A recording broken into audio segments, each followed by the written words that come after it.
విజయనగరం జిల్లాలో ఎస్ఐఆర్ 2026 ముసాయిదా ఓటర్ల జాబితా విడుదలైంది. జిల్లాలోని 5 నియోజకవర్గాల్లో మొత్తం 9,94,157 మంది ఓటర్లు ఉన్నారు. ఓటర్ల వివరాల్లో వ్యత్యాసాలు, మ్యాపింగ్ కాని వివరాలకు సంబంధించి 30,623 మందికి నోటీసులు జారీ చేసినట్లు డిప్యూటీ కమిషనర్ కవిత ఎస్ మణికేరి తెలిపారు. ఈ నోటీసులను ఓటర్ల తొలగింపుగా భావించరాదని, సంబంధిత ఓటర్లు పత్రాలతో ఏఈఆర్ఓను సంప్రదించాలని వివరణ ఇవ్వాల్సి ఉంటుందని చెప్పారు. సెప్టెంబర్ 23 వరకు అభ్యంతరాలు, క్లెయిమ్లకు అవకాశం ఉంటుందన్నారు. కొత్తగా పేరు నమోదు చేసుకునే వారు ఫామ్ 6 ద్వారా దరఖాస్తు చేసుకోవచ్చని తెలిపారు.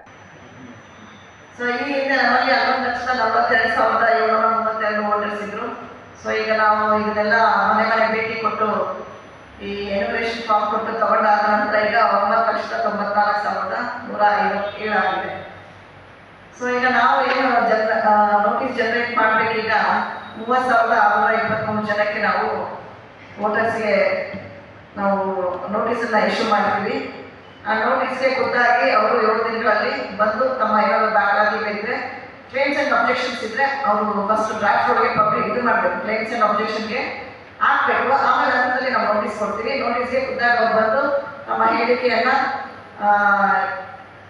With their ID card proof ಬಂದು ಅವರು ಸಲ್ಲಿಸಿ ಅದು ಸ್ಪೀಕಿಂಗ್ ಆರ್ಡರ್ ಮಾಡ್ತಾರೆ. ನಾವು ನಾವು ಮಾಡಿದ್ವಿ. ಎಷ್ಟು ಜನ ಮಾಡಿದ್ವಿ?